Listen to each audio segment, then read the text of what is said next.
Well, good morning, everybody out there. It is Thanksgiving weekend.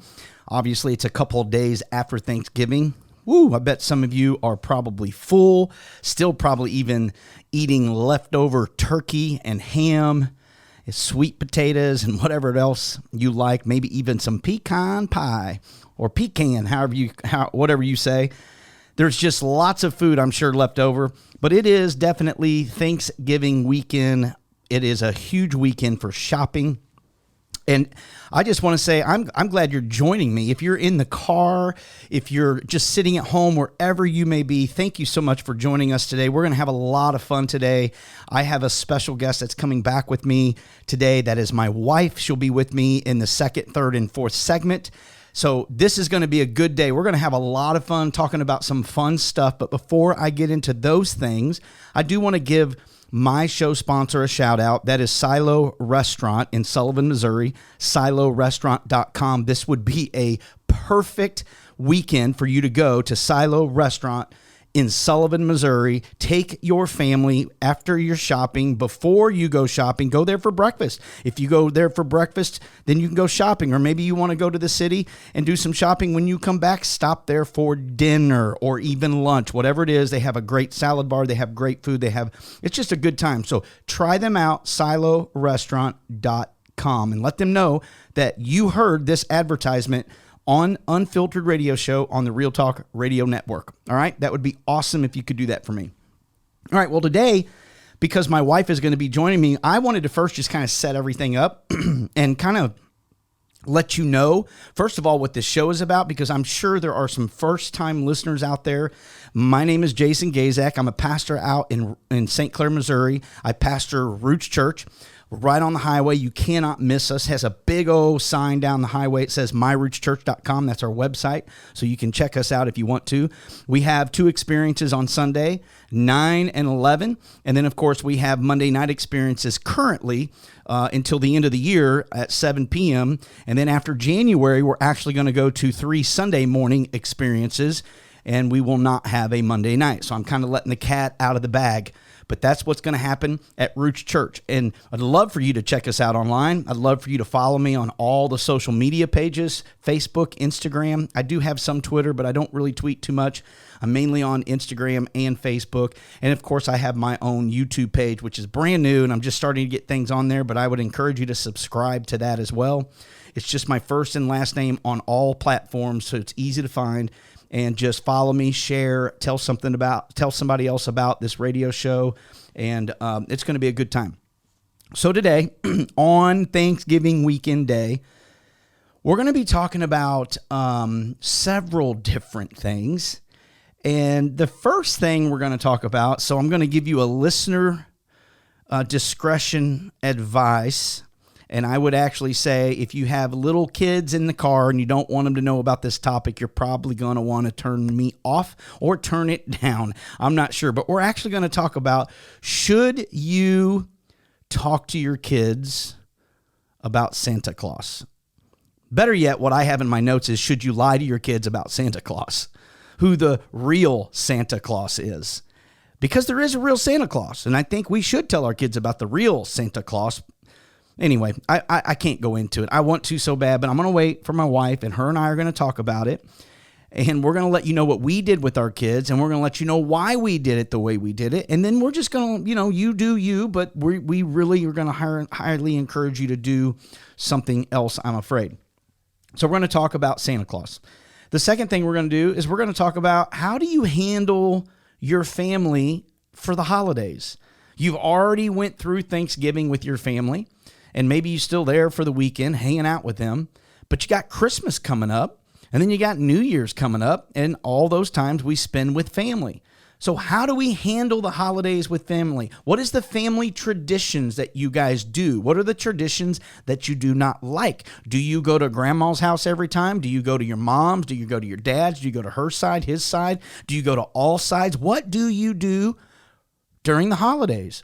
This was a huge deal for Aaron and I when we first got married, and it literally put a strain on our marriage a little bit, and on our families, because it was just like you're being pulled and tugged everywhere, taking kids and packing up the house and moving here and going there. And it just is like, oh my gosh, you got, and then if you stay too long at one person's house, then the other family gets upset because you didn't stay the exact same amount of time, and it can just be a challenge. And I know you're listening to this saying, oh my gosh, I can relate. Well, guess what? We're going to talk about that.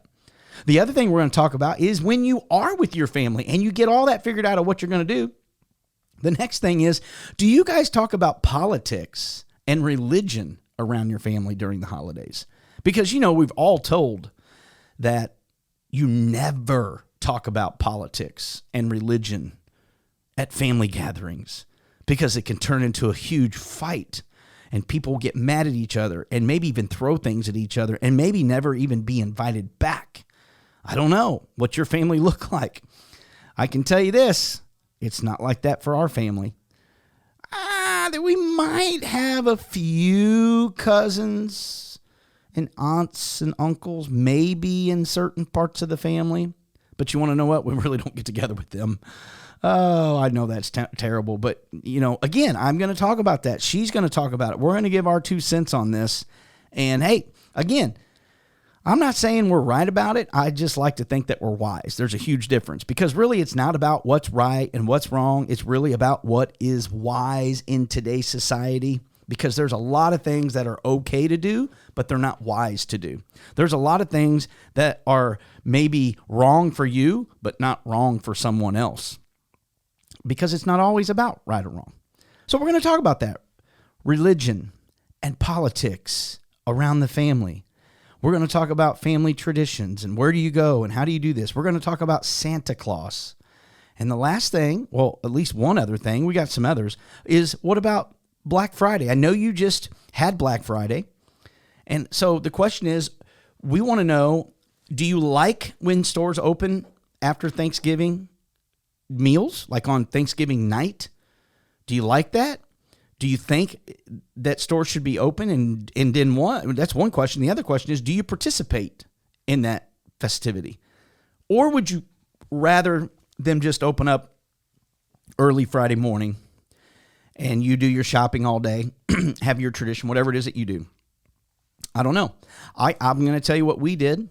I'm going to tell you what we do now. And then we're going to tell you why we do it on both occasions. We're going to tell you why we did it then, and we're going to tell you why we do what we do now. Because life changes, things change, people change. One of the things that we were talking about family holidays and family traditions before we even dive way deep into this is the fact that now we have grandkids. And one of our family traditions is we go to a movie on Christmas Day every year. But now what do you do when you have grandkids? What do you do when you have a 6-month-old and a 2-year-old? Yeah, changes. I don't know what we're going to do. We haven't really discussed it, except we said we probably won't go to a movie. We're going to have to figure out something else with the whole family, because that's important to me. Excuse me. But these are all the things that we're going to discuss. I wanted today, there is really one controversial topic that we're going to talk about today, and that is the Santa Claus thing. That's going to be controversial. And I'm assuming there's probably going to be a bunch of people upset when we say what we got to say. Maybe not. I don't know. Maybe not.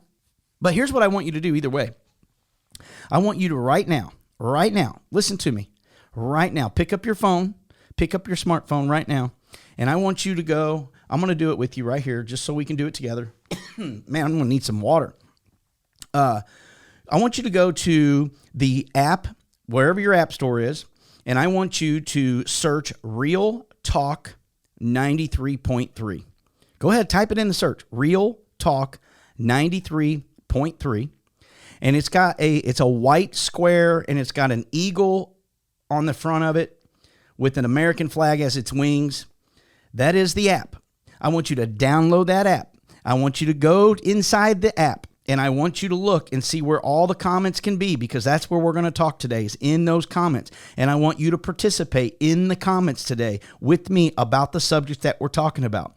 Get the app downloaded. It's the only way we can communicate, since I'm not live on the radio and it is a pre-recorded show. However, we plan on it being live We talk about it like it's live, and we act upon it through the app like it's live. Or if you don't want to download the app, you can text me directly to my phone, 314-924-4215. Again, that number is 314-924-4215. Go ahead and save that in your phone. Call it Unfiltered Radio Show and text me. Text me to that number what we're talking about. We're going to talk about all these things, and I want to hear your thoughts on what we're discussing today. We want today to be fun. We want it to be educational, and I got to have a little controversial topic in my shows every now and then, and that's why we're going to talk about Santa Claus, because he's going to be hopping from chimney to chimney here very soon, and we got to talk about that, because you got to make some cookies and some milk and leave it out for the old fat man, don't you? Well, we'll see about that. Listen, you're listening to Unfiltered on the Real Talk Radio Network. We'll be back in just a couple minutes. Don't go anywhere, because it's going to be a great day. We'll see you back here in a minute. All right, ladies and gentlemen, we're back from the break, and I have my wife in studio today. Say hello, Erin. Hello. Yeah, everybody say hi to Erin. Say, hey, Erin. Well, we are so excited to be here with you guys on Saturday, 2 days after Thanksgiving.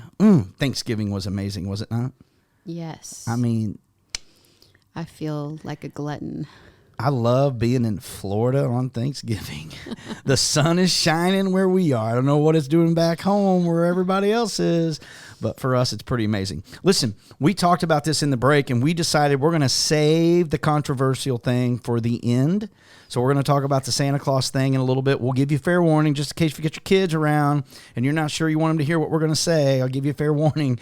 But let's first talk about family traditions. I think that would be a good one to start with. Let's talk about family traditions around the holidays. Erin, you and I, when we first got married 27 years ago, mind you, we had Austin first. And then obviously that year was a little easier. Then you go to, year 2.5 years later, we have Dawson, and 3 years we had Zoe. They're all about 3 years apart, basically. And as those years got more and more with all three kids, it was harder. Mm-hmm. So just talk to the listeners out there, because I know for a fact, you and I both know, we get into these conversations with people all the time about what should they do because their family is difficult when it comes to the holidays. Because, everybody wants your time. Everybody wants you to go to everything. And, young parents are torn because they don't want to upset their parents. So let's just talk about it. I don't have any notes. Yeah. My notes are blank. We are off the cuff on these topics, what we're going to talk about today, because we want it to be unfiltered. We want it to be real. So let's talk about it. What do you think? I would have to say what our experience was.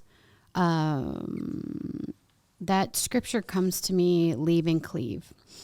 And I would have to say that was something that we held dear to, and we wanted to really implement in our family, because we kind of started off a certain way, and there was kind of a push and pull in our family.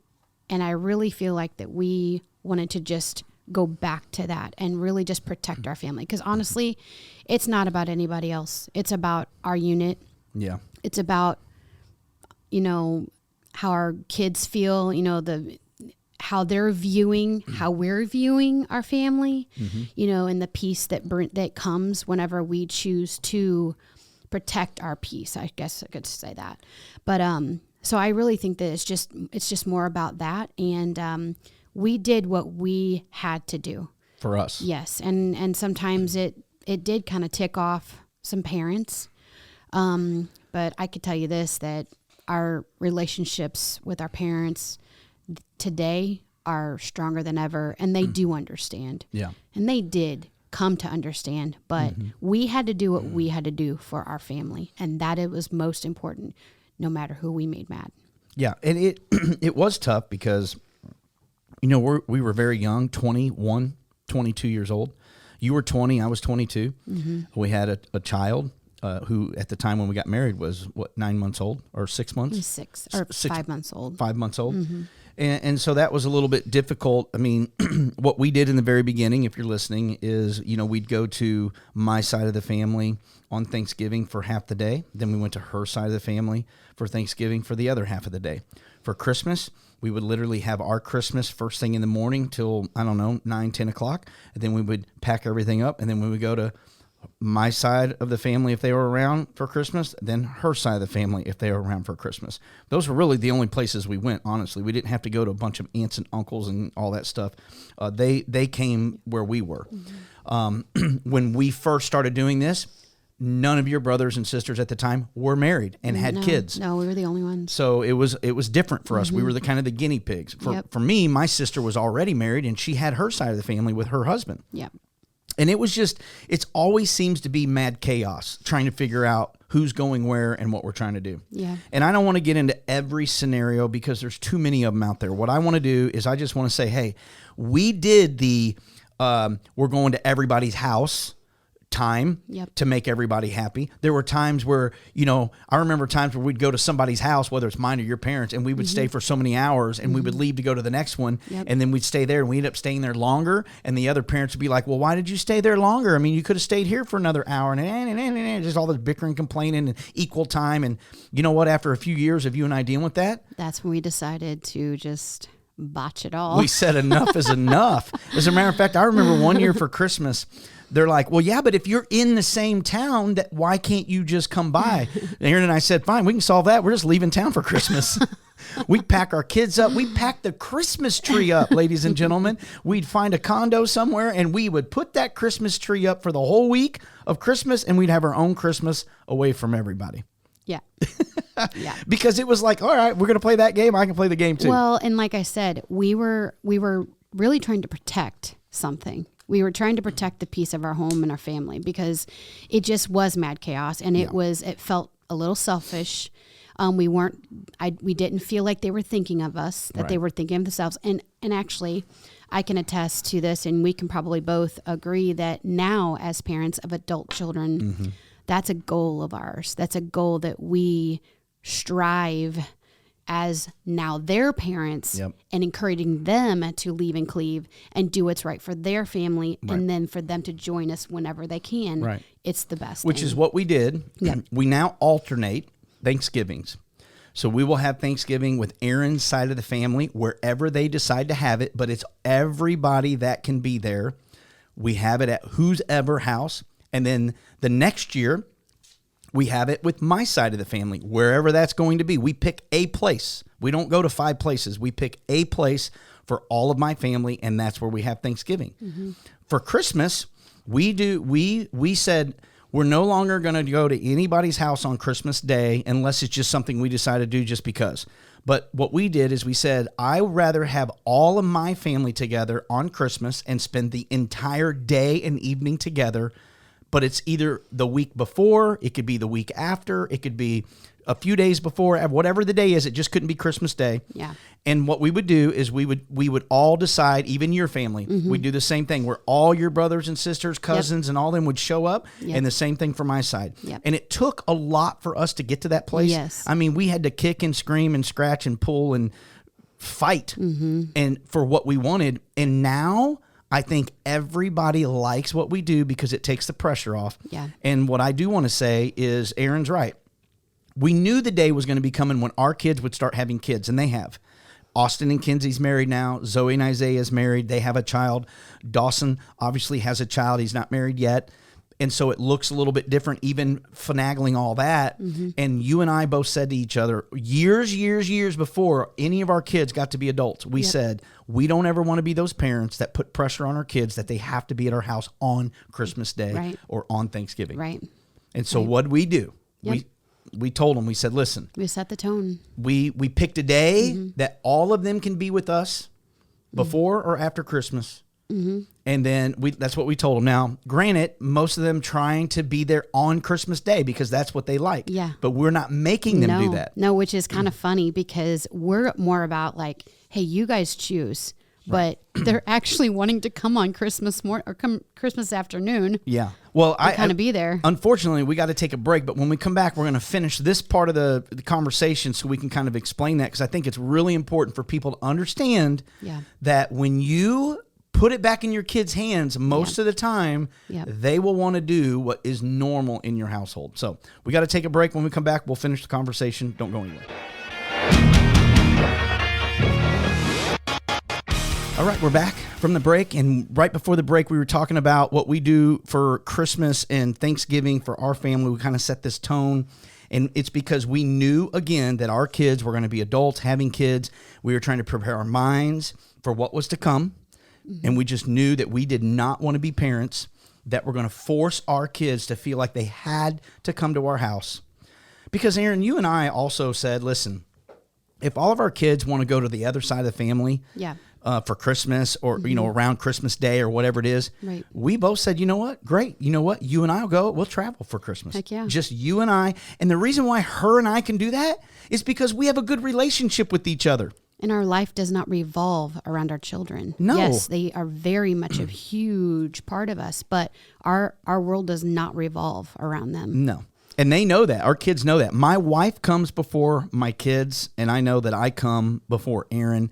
But we do love our kids, and we want to be around them. We want it to be the right way. Yep. So what they do now is we tell them, hey, you guys pick a day that you all can be. Like this year, Zoe and Isaiah can't be with us on Thanksgiving. They're on staggering years right now, right? Which is kind of a bummer, because next year we're going to be with the Keith side of the family. Zoe and Isaiah will be there, but then the next year they'll be back in Cali, and then we're going to be with the Gaszak side of the family. So they can decide for Thanksgiving. So they can skip if they want to, but it's up to them what they want to do. Otherwise, every Thanksgiving they'll be at the Keith side. Yeah, until they decide to change it up. Sure. For Christmas, we've already picked the Christmas with the Keiths, and now we actually, because my sister, it's really hard for my sister. She lives in Florida. That's where we're going for Thanksgiving. It's hard for her to come up. And that's where we are. Yeah. But I mean, overall, it's hard for us to go every single time. Yeah, for sure. To Tampa every year. Yeah. That's why we're here now for Thanksgiving, because we alternate. So what we do is we actually have what we call the KGB Christmas, which is the Keith, Beckermeyer, and Gaszak Christmas. And Smallwood. Yeah, and KGBs. We had to add an S. So we take all of us and we find a day, and for us it's December 16th. Yeah. That's our Christmas for all of our family. One big bang, boom, we're done. And then all the kids can do what they want. And then we get to have our Christmas on Christmas Day, and our kids decided they want to be at our house on Christmas Day. Yep. Now, I know Austin and Kinsey are going to go to her side for a little bit and then come to ours, whatever they got figured out. But that's their choice. Absolutely. And what I love about it is we don't make a big deal of it. What we want more than anything is we want to spend time with our kids on the holidays that work best for all of them, as long as we're all together. Right. The one thing we don't want is to say we're going to have it on Christmas Day and then have two of the kids where they can't be there. And then all of a sudden we're stuck at home with only one of the kids. We want them all to be there at the same time. So that's kind of our thing. For sure. You guys do what you do, but that's what we do. The other thing I want to talk about, because, again, family's important, man. I mean, listen, it is important, your family. And one of the things that people will tell you is they don't talk about politics or religion at any family gathering, especially Christmas and Easter, or Christmas and Thanksgiving. Probably Easter too, I was going to say. But there are. Do you have any relatives that you could think of that if we got together? I know I don't have all my relatives together with us on Christmas or Thanksgiving, and you don't either. But do you have any relatives necessarily that if we brought up politics and religion, do you think there might be a little bit of a riff? Yeah, I know of one, but I'm not going to say a name. You have a cousin that I think is leans a little bit different than we do. Honestly, I can't think of anybody that comes to my mind. You might be thinking of someone, but I really don't. It's crazy because we've all been very much of like mind. Yeah. I mean, my family on both sides, honestly, both sides have been that way. On my family, my mom and dad coming together, we've always been very calm, very collected, very much of the same mind when it comes to politics and faith. Yeah. So not my side. I know. I have sides. I'm telling you right now, there's no way. I mean, I don't have any problem talking about religion and politics at any family gathering at all, because I think you can do it in a healthy way, even when you disagree. However, there's so many people that can't. And I have family members that do not agree with what we agree with. Yeah. You know, how we live our lives, the things that we stand for. Right. We're very conservative. That's why we're on a conservative talk radio show. We're not necessarily Republicans, because I'm just not all about the Republican Party. I'm not about the Democrat Party. I'm not about any of those parties. I'm a conservative Christian, and we make Jesus be the thing, and we vote off of what the Bible says, and whoever's the best candidate, which, you know, unfortunately is usually the Republican candidate, then that's what we vote for. But we have a lot of family members that are not like that. And when it comes to our faith, there's some that are just different in their faith than we are. Maybe they're a little more strict. Maybe they're a little more lenient, whatever it is. Or maybe they don't have a faith at all. Some of them are Catholics. You know, I have a gay uncle. You know, I mean, you guys know how I feel about that whole subject. But I love my uncle. I love hanging out with him and his husband. Absolutely. I mean, they are great people. I actually posted a picture. We saw them in London, of all places, at the airport. We met, and you know, it's just, so we get together well. We may not agree on everything, but we get together well. But I do know there's a lot of people out there that struggle with that. Yeah. I mean, there's families that just can't go there. My thing is, if you ever get crossed with that question of bringing it up, or I would just say, is this beneficial? Yeah. You know what I'm saying? Because some people just bring things up just to bring things up. And then you've brought strife into a family environment. And I know I talk about peace a lot, but that's a big deal. Like, when you've got all your family there, like, is it worth your peace? Right. Like, it's just not worth it. And it's like the word says, casting your pearls, you know, to swine. Right. You know, they've made their mind up. Why just go there? Let's just focus on something else, unless you're actually asked a question. Yeah. I mean, that's, to me. Well, we're talking about it. Like literally, we talked about that a couple of weeks ago, or this past week at church. It was my message. I talked about wisdom. And James gives us how to live a life of wisdom. And it talks about how we are to be peacemakers. We're not supposed to be stirring up crap just to be stirring it up. No. And that's what a lot of families do, is they stir it up because they know Uncle Johnny over there doesn't like such and such. And all of a sudden, we just plant a little seed. And I know this because it's happened at our family gatherings before. Yeah. And the Bible says not to do that. Right. The Bible says to make peace. And here's what it says in James, actually. It says, but the wisdom that is from above is first all pure. And it's talking about heavenly wisdom. It is also peace-loving. It's gentle at all times. It's willing to yield to others. It's full of mercy and the fruit of good deeds. It shows no favoritism and is always sincere. And those who are peacemakers will plant seeds of peace and reap a harvest of righteousness. That's what we're supposed to be when it comes to family gatherings. Right. So, like you said, if it's not necessary and it's not gonna be helpful for the situation, it's probably best for you just to keep your mouth shut. What Can't you say anything nice, don't say it at all. Oh, there's some wisdom right there. Good old mom wisdom. Good old mom wisdom right there. Well, okay, so we talked about that. The other thing, let's talk about, what about, before we get into Santa, well, let's leave Santa for the last segment. We got about 5 minutes left. If we start to get into it, fine. But what about Black Friday shopping? Because this is a big deal to me. Black Friday's already happened. We did not do any Black Friday shopping. We normally don't do any Black Friday shopping. I mean, so here's what we did years ago, Aaron and I, before they started allowing stores to be open on Thanksgiving. Right. It was always on Friday, like at 4 a.m, some stupid crazy time. And you and I would go out at 3, 4 a.m, and we would shop. But you know what's funny? We never really bought anything. No. As you used to say, or actually you still say, it was for the experience. It was for the experience. And then we just had our time. So Well, there were starting to be fights break out, and it was chaotic in Walmart. I mean, people were lined up outside stores for days, and we just drive through and look. Well, that was a time that it began to get like that. Yeah. But I remember specifically we stopped when it started colluding with Thursday, Right. honestly. Yep. That's when it changed for us. Yeah. We're We didn't do it. We're not doing this is dumb. But like, forget it. Here's what we did though. We would go and we would really window shop and just watch people shop. We really didn't ever It buy probably anything. sounds stupid to people. But here's the thing: if we saw something that we thought was a great deal, we would get it. Yeah. But the other thing we would do is we would go to like Crackle Barrel or Bob Evans or Denny's. I think Denny's was one we'd always go to. IHOP was the other. We would go and get breakfast and just enjoy our time, then come home, and then of course we'd crash because man, it was hard to get up that It was early. just the hype of it, I think. It was the hype of it. So I'm not a big Black Friday shopper, but let me ask you this, Aaron. Do you think that stores should be open on Thanksgiving night? No, absolutely not. Yeah, I agree. This should be just for families. I actually would take it a stretch further.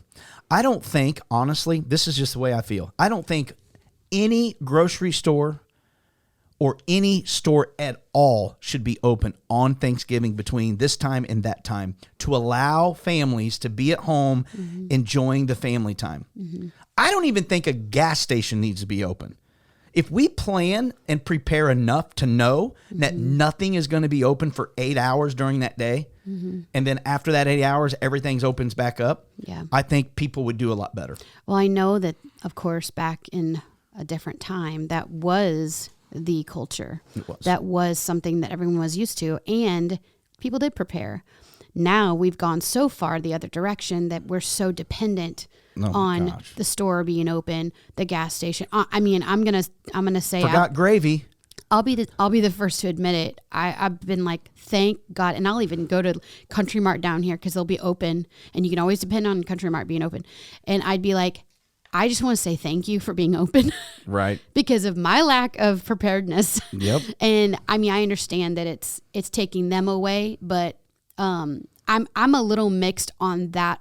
I mean, I don't believe they should, but I think because we're so because there's emergencies. Well, it's because we're so conditioned now for it. Yeah. Like, and now there are people that don't have a lot of family. You know, they're alone, and because I had talked to a lady one time on a holiday. It wasn't this Thanksgiving because I wasn't there, but I talked to someone and they were like, I don't have any family. This is all I have, you know? So it's interesting to like that fact. Sure. Not saying it's okay, but Yeah. And I think hospitals should be open, firemen, police officers. I think all that should be. I'm not saying that. I just think we need to make family more important than what the world's making it. Yeah. Right now, you're right. We are so dependent on everything being open at our beck and call. Yeah. That's why we live in a narcissist world, you know, because it's all about them and what they want, and it's all about me. I mean, it's insanity. Yep. But we no longer do that. As a matter of fact, I remember one year when we were actually in Doniphan, Missouri, at my mom's side of the family. And this was when my grandma and my pawpaw were still around. They all went shopping.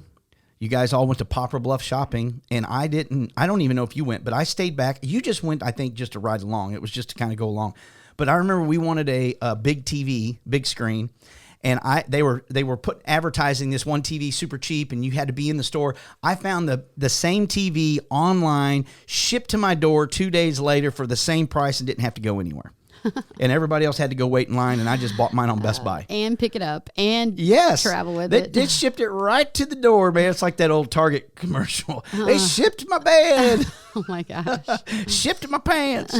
But that's why we just don't do it anymore. Man, you can buy everything on Amazon and or anywhere online, as a matter of fact. And I don't know, it just makes it. I do like going out and Christmas shopping for the experience of what it's always been. Yeah.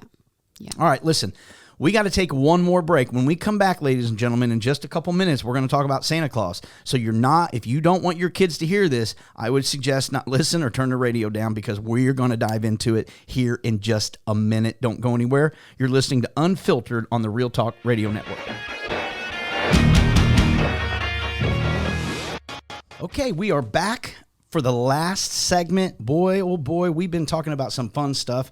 Some of this stuff is challenging, you know, when you talk about family and traditions and shopping and all that fun stuff. It can be challenging. But for you and I, you know, I think, again, before we start talking about Santa, I just want people to understand you and I communicated a lot about this early on. And I think that was important for you and I, was just to talk about it. When you and I were on the same page and unified with those decisions, it made everything else so much easier. Yep. And that's why you got to be equally yoked, ladies and gentlemen. Unequally yoked does not work in a relationship. Nope.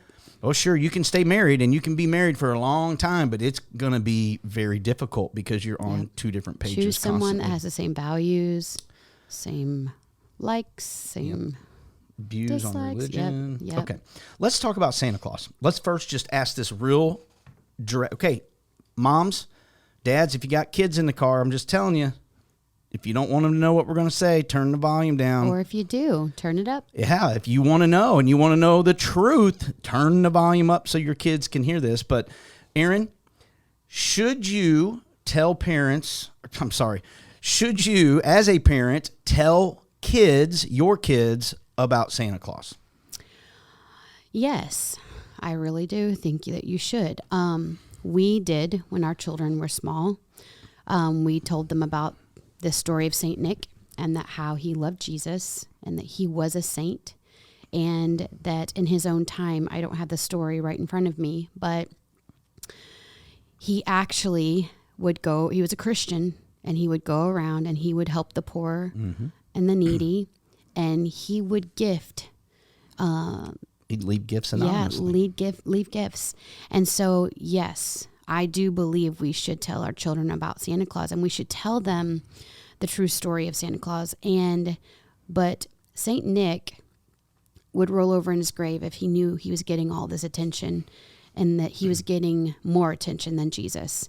Because his goal was to be exemplify Jesus and his hands and his feet, that whole thing. Yeah. And so when it comes to Santa Claus, our culture nowadays, we make Santa Claus as this fictitious, or this not fictitious at all. Families want to make it out to be that he's real. Right. And I think there's a danger in that. I think there's a danger because, we sit here and talk about Jesus, and we talk about how he, our relationship with him, and it's not something we can actually, tangibly see. Well, then we talk about Santa Claus in the same token, and when they find out that Santa Claus is not real, then what are they going to do when they find out that, as far as are they going to believe Jesus? Yeah, they're going to believe that Jesus is real. Yeah. It's just, and I feel like it can come across as a lie, honestly. Yeah. So that's the beautiful thing about my wife. She's giving it to you in a nice way for all you moms out there. But let me give it to you a little more directly, what she's saying. She's saying that the jolly old man that's fat in a red suit is a lie, and you should tell your kids that he's not real and he doesn't bring all the presents because he's not real. But you should tell your kids about the real Saint Nick, where the world took the real Saint Nick and turned him into a Santa Claus, which is not real. And that is what she's getting at. And she's also saying this: if you're lying to your kids about the fat, jolly old man coming down a chimney, bringing presents and taking a sleigh with reindeer all over the world in one night, you're lying to your kids about that. Then when you're trying to tell them the truth about Jesus, then they may not believe you because you've been lying to them about this old man bringing presents when he never was the one bringing presents at all. Yeah. It's a lie. Yeah. Ladies and gentlemen, parents, you're lying to your kids about Santa Claus. And I'm going to tell you right now, that is wrong to do. Yeah. And my wife and I decided from day one, first of all, let me help you understand something, men. Do you want your kids to believe that some man in a red suit brought all the gifts that you worked so hard for and paid for with your American dollars, and you want somebody else to get the credit for that? You got to be crazy. I remember in the day, man, we didn't have a lot. And when we worked and we did, because you were a stay-at-home mom, that was our decision. So it was whatever I made. And there was a time for 7 or 8 years you went and got a job and you had a career. It's awesome, but that changed too. You're back to being a stay-at-home mom. The thing of it is I worked hard for that money, and I wanted my kids to know that we bought them those gifts. We love them enough to enjoy this time with them. Yeah. And honestly, like you said, when we only did so many presents, because we did that super young, when they were young, we only did the 3 presents. We did 3 presents, just like Jesus got 3 gifts from the wise men. We kept it real simple, made them very personal. And we did that because I felt like the culture, our culture that we live in, everything was getting blown out of proportion. Yeah. And I never, honestly, it was a financial thing as well. We didn't really have a lot. So I turned it into making it more about Jesus and bringing the focus back. Which it should be anyway. It should be. Yeah. So that's where we did that. But I'm telling you, it's such a fine line. If you want your kids to trust you about Jesus Christ, then you got to tell them the truth about every situation. And if you're going to lie about the Easter Bunny, you're going to lie about Santa Claus, then it's going to be harder for them to know about Jesus. Tooth Fairy. So let me give you, Erin didn't have the story in front of her. I do. Santa Claus is a mythical figure, okay? His creation is based in part on a Christian man named Saint Nick of Myra, okay? From the 4th century. This was in the very, very early stages in the 4th century. Nicholas was his name, and he was born to from Christian parents who left him an inheritance when they died, in which he then distributed that gifting to the poor. He became a priest at a young age, and he was well known for his compassion and generosity. He had a reputation for giving gifts anonymously, and he would throw bags of money into people's homes and sometimes down their chimneys under the cover of night to be avoided and spotted. Right. Now, Nicholas passed away on December 6th, sometime around the 340s or 350 AD, and the day of his death became an annual feast in which children would put food out for Nicholas and straw for his donkey, and it was said that Saint would come down from heaven during the night and replace the offerings with toys and treats. This is where they get the cookie and milk. Yep. Ladies and gentlemen, it is a real story. Mm-hmm. It is a real story about a man who was raised by Christian family, who loved Jesus, who had a lot of wealth, and he was doing what the Bible says, and he was giving it away. Yep. He was not hoarding it for himself. He was helping people in need, and he was doing it anonymously, where today, when people give, they want their name on a wall. You know, they want recognition. Look at me, I gave X amount of dollars. No, St. Nick was not like that. No, we have to be very careful about that. But the world, okay, whatever God creates, the devil counterfeits. Yep. God created St. Nick. The devil created Santa Claus. Yep. That's my opinion. And honestly, it's just a distraction. It is a distraction. And it's because if we really want to think about it, and I kind of came to this conclusion on my own, I guess, but Christmas is actually for Christians. Yeah, of course it is. I mean, I know that's probably the reason why we celebrate Christmas is because Jesus was born for Christians. It was the hope of the world that they've been waiting for 700 years. Yes. Waiting for the Savior. He's finally born, and it was a celebration for Christians. Right. But again, so when unbelievers want to celebrate Christmas, they have to find the counterfeit. Yeah. So they make it all about Santa Claus. That's good. Yep. I want to read this because listen, parents, you got to be the ones to tell your kids, whether you want to tell them, it's your own judgment. We're not making you do anything. This is your choice. We're just telling you, if you want to make wise decisions, we believe it's wise to tell your kids the truth about Santa Claus and say that he was a real person called the name was Saint Nick. If you want the story, I'm going to give you a resource to go to. Okay. Just go to gotquestions.org. gotquestions.org. I'll tell you what I'll do. I'll post it in the chat for you. And it even has the title, What Should Parents Tell Their Children About Santa Claus? It's a great article that explains everything of what we're already talking about that we read years and years and years ago about what we were going to do with our children. There's also a book that's out there. I really do not know where this resource is, but the book that I used to read to our children, it's a kid's book. So it's talking about the real story of Saint Nick. And I'm sure you can find that on I'm Amazon. sure you can, but it was very, very helpful aiding. Yeah. They have a Case for Christmas too by Lee Strobel. So that's another one you can read. But anyway, listen, we only have about 30 seconds left of our time. Okay. We want to go celebrate the day with our family here in Clearwater Beach, ladies and gentlemen. I don't know what you're going to do. But I know what I'm going to do. But we are going to chill out probably on the beach with an umbrella. Sun's out, guns out. Ooh, you're saying I got guns? Ladies and gentlemen, we got to go. Listen, come back and join me next week on Unfiltered on Saturdays at 8 a.m. And, of course, the rebroadcast on Sundays at 8 a.m. Other than that, we love you guys. Have a great Thanksgiving weekend, and we will see you next time.